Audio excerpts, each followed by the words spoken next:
Once I had visions of being a general. This was in Tacoma during the early years of World War II when I was a child going to grade school. They had a huge paper drive that was brilliantly put together like a military career. It was very exciting when something like this. If you brought in 50 pounds of paper, you became a private, and 75 pounds of paper were worth a corporal stripes, and 100 pounds to be a sergeant, then spiraling pounds of paper leading upward until finally you arrived at being a general. I think it took a ton of paper to be a general, or maybe it was only 1,000 pounds. I can't remember the exact amount. But in the beginning, it seemed so simple to gather enough paper to be a general.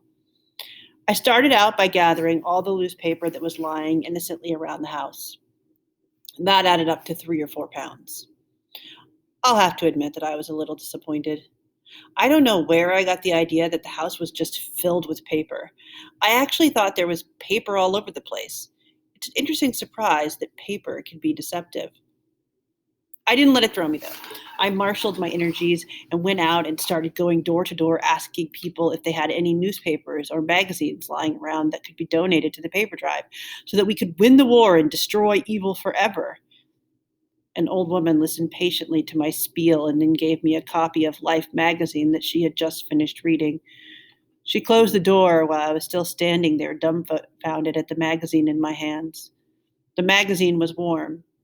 At the next house, there wasn't any paper, not even a used envelope, because another kid had already beaten me to it. At the next house, nobody was home.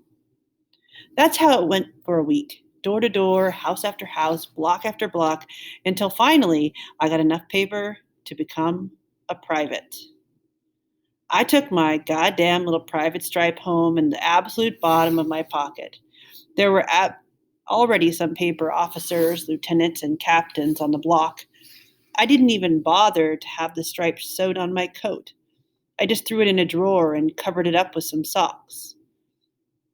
I spent the next few days cynically looking for paper and lucked into a medium pile of colliers from somebody's basement, which was enough to get my corporal stripes that immediately joined my private stripe under the socks. The kids who wore the best clothes and had a lot of spending money and got to eat hot lunch every day were already generals. They had known where there was a lot of magazines, and their parents had cars. They strutted military airs around the playground and on their way home from school.